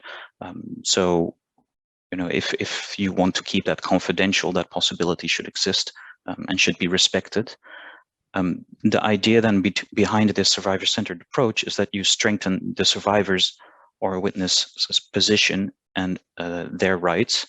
You ensure that there's a reduction or prevent any further harm from occurring, so no re-traumatization, but also ensure people that have suffered crimes that have taken away their agency don't in the process get further agency removed from them.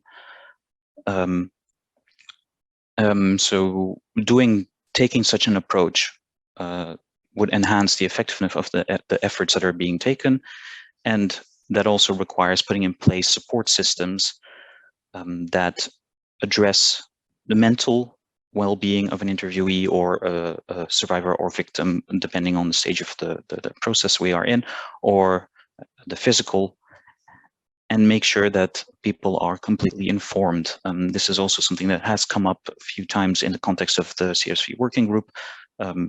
People know what the steps are that follow in the justice process, what is expected from them, and have the option to opt out if they wish to do so. Thank you. And here's a little diagram on how to prepare for these interviews. And before the interview, it's important that we know what we're looking for, and do we need to interview, and why are we interviewing? And to this, you can check your referral systems. So check your databases, do screening or have screening interviews, and see what do the journalists say. So how much information do you actually have before you do your interview? Here you can look for similar stories. You can look through the media. A lot of NGOs have been, or NGO cooperation have already been mentioned, and NGO reports are really, really crucial to our work. UN reports, and use your open source investigation team. If you, for instance, see that these guys been here, these are paratroopers, Russian paratroopers, then before you do the interview, you should know what kind of vehicles they're using, what kind of armament you have, and you should know that these are example of tattoos. That's what I call it. These tattoos tells you that these people wearing these tattoos have been or are in that paratrooper units, and you will recognize the Chernyaska, the shirt of special colors. So all of these things you should prepare for, and you should know that before you start the interview, so you are as prepared as possible. The next thing is, what else do your victim or your interviewee want to talk about?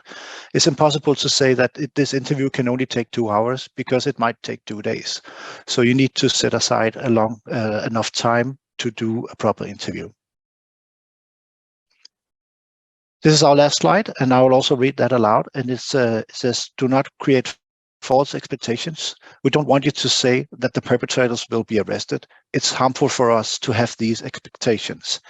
And as Sean said, this is about being truthful from the start to our interviewees.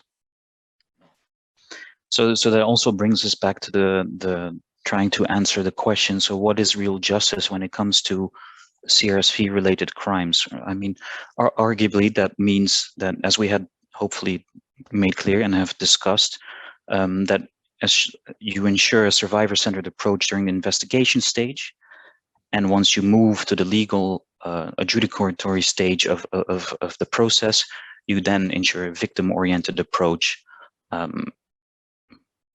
Thank you very much for your attention, and we are happy to take any questions you have. Yes, thank you. And if anybody wants it, then I can send the presentation in Ukrainian also. Thanks. Дуже дякуємо. Хотіла би подякувати всьому представництву консультативної місії Європейського Thanks a lot. I would like to thank to the entire EUAM for your presentation. Thanks to your entire team, and thank you to paying attention to the role of the survivors, those people who have survived as a result of war crimes and other international crimes, because justice is not limited by the judicial procedures and investigations. First of all, we are talking about the approach to the survivors and addressing their needs. Also, we have several questions about your presentation, but I can see that Sean is already answering the questions. Is it really so? Yeah, I was going to answer, if you're referring to the question from Carolyn, essentially agreeing with what she says. Of course, physical force is not an element of sexual violence. It may be because of indeed circumstances, people are not able to consent to what is occurring. So yeah, my answer was going to be very, very brief and say we agree 100%, and it is crucial that that is pointed out. Дуже дякуємо, Шан. І у нас було також ще одне запитання. Thanks a lot, Sean. We have another question to Miss Christina. I have noted it. Miss Christina is emphasizing on the necessity of advising women, providing advisory help to women on the redressal of damages. The organization Global Survivors Fund has conducted a research of needs of these people. So, is there a need to provide a more wide-scale consultations for these women to assess their needs? or is there somebody working on it already? In general, yes, thank you. This is a good question. Yes, we need to do some additional work. We need to expand these activities. As of today, as far as I know, we have some NGOs like Eurofem and the Dnistriansky Center, but this issue needs a wider advocacy in the Ukrainian context. Thanks a lot, Christina. I don't see any other new questions. Ivana, Gonzak, and Joseph. Yes, is it a comment or a question? Yeah, it's a comment, and it's important to inform everybody who's been a victim of CRSV of their rights. And it's also important just to inform people in general about what is CRSV, because some people might be victims of CRSV and not knowing it, because they think that some of the things that happened to them was just part of war, which it's not. So it's important that we inform people on what is CRSV actually. Thanks. Дуже дякую, Джозефе, власне, за цей момент. Thanks a lot, Joseph, for pointing this out. Yesterday we had a CRSV panel and we discussed that there can be different forms of CRSV and not all the survivors are able to self-identify as a survivor. And awareness raising of the population has a very big role. We don't need to work in this professional bubble, in the professional community. We need to share the knowledge to the wider audience among experts and in the educational institutions. So we need to share this to a wider circle of people. Thank you for raising this issue in your presentation, and Miss Ivana and Joseph also emphasized this. So in order to conclude our final panel regarding the justice, the working of the judiciary, as we have mentioned several times, the justice is not limited with the court order. Justice is a bigger thing. This is what happens after the court resolution. And this is about how the survivor is going to live in the future and what challenges and needs they will have. Yes, we can see that we have the survivor-centered approach. We need to have it. Thanks a lot for emphasizing, thanks to Sean, that for emphasizing on the difference between the definitions of the survivor and victim in our legislation. So the survivor is a participant of the criminal proceeding in the Criminal Procedure Code. So this is a victim. Victim is in the CPC, and the survivor is a wider term that can cover other people who are not engaged in the criminal proceeding, but they can have the same challenges and problems. And another important question that we have discussed is the question of compensation that Ms. Christina was speaking about. And also we mentioned the gender-sensitive approach when repairing the damages and in doing the redressals. Usually people talk about restoration of the infrastructure, but of course this is a more general question. This is a wider question. It doesn't have to do only with the government and communities. It has to do with men and women and family members. So, in general, I would like to say as a conclusion that really the main burden of justice will be on our national judiciary institutions. We have already raised the question whether our courts will be able to bring everybody to responsibilities. Probably the answer is no, because we have some legislative challenges. We have been speaking about the responsibility of the commanding staff, the staff in command, but for this we have the ICC and other international instances that can help us to achieve the justice. Another open question is creation of a special tribunal to consider the crime of aggression. I would like to thank all of our panelists. We would be happy to see your reflections. We would be happy to see the feedback of our participants about what you have heard today and yesterday during our conference. We would be happy to see your ideas and suggestions that we will be able to use in our next research and working groups. We have smaller working groups where we consider various questions that we have been discussing today and yesterday. And we will be using your idea to prepare new analytical research. So the research is available on our website, and also the research and presentations of the EUAM will be shared to all the participants after our event. And our event was conducted with the support of the USAID, the Justice for All activity. And while I'm speaking, I can see an additional question.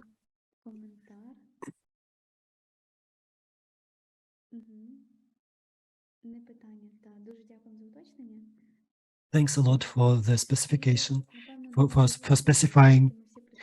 So we are going to meet next time because we are all cooperating on different issues. And we suggest that you cooperate with each other in order to bring perpetrators for responsibility for all those crimes that we have been discussing during our conference. Glory to Ukraine, and thanks a lot. Thank you. Thanks to the organizers. Thank you, and see you next time.